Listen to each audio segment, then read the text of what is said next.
Good morning, and welcome to Redeemer Lutheran Church. I'm Pastor Gary Lodeholt. You have probably seen them as many times as I have. If you know someone who travels to Italy and goes to see the Leaning Tower of Pisa, then they probably took a picture of one of them positioned just right so that it seems like they are trying to hold up the tower or perhaps to straighten it. They post their pictures on Facebook, and everyone has a small chuckle over it. Of course, the truth is that the problem with the Leaning Tower is the soil and the foundation for the tower.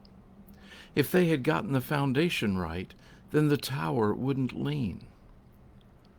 One of the definitions for the word foundation that Webster gives is the body or ground upon which something is built or overlaid. Another is a basis upon which something stands or is supported. Most of us may think that there's not much in the Old Testament about resurrection or life after death. But upon further consideration, we might find that the Old Testament does indeed provide a basis upon which resurrection stands and is supported. This week we are looking at some important themes in the Old Testament, and they all happen to start with the letter R. I'm using Walter Brueggemann's book, Reverberations of Faith, to help guide what I'm about to share with you. It's probably no surprise to you that resurrection or life after death isn't mentioned a whole lot in the Old Testament. Resurrection seems to be largely a New Testament theme.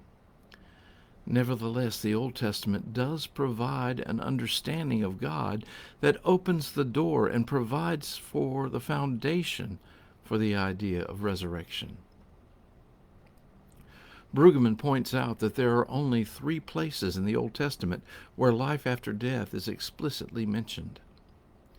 In Isaiah 25, the prophecy is, "And he will destroy on this mountain the shroud that is cast over all people, the sheet that is spread over all nations. He will swallow up death forever. Then the Lord God will wipe away the tears from all faces." Again, in Isaiah 26, we find, "Your dead shall live, their corpses shall rise. O dwellers in the dust, awake and sing for joy." Finally, in Daniel 12, we have the most explicit reference. "Many of those who sleep in the dust of the earth shall awake, some to everlasting life, and some to shame and everlasting contempt." Those are the only 3 places where resurrection is explicitly mentioned. However, we need to look at the larger picture. Over and over in the Old Testament, it speaks of God making the wrong right. Numerous psalms, laments, stories, and prophecies have this theme. What underlies that is the idea that God governs everything. God has power over everything, and there is nothing that God does not have power over. There is nothing God can't overcome.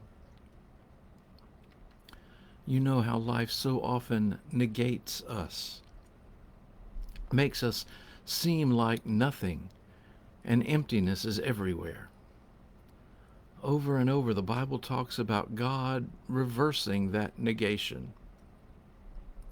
Over and over, it talks about God making the wrong right and filling us with love. What is more negating and empty than death itself? However, throughout the Old Testament, the affirmation that God is more powerful than all the negative forces in the world is clear. And over time, those ancient Israelites grew to understand that God could overcome even death itself. God governs everything. We have a God who can govern all that threatens life in God's creation. We see it in how God brings creation from chaos, restoration from exile, forgiveness of guilt, birth from barrenness, and deliverance from slavery. In the same way, God brings new life to us when we are negated, when the world seeks to beat us down or destroy us. That's one of the ways we experience resurrection in our lives. Yes, it happens at the end of our lives, here, but it also happens throughout our lives, especially in our difficult times. By the time of Jesus, it was perfectly acceptable for a Jew to believe in life after death.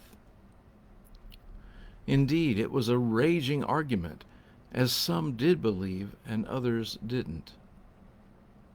Jesus came down clearly on the side that resurrection was real. Some would say that belief in resurrection isn't natural. The thing is, the power of God isn't either. It's extraordinary, and it's a gift to us all. Thanks for watching, and remember to let this day belong to God.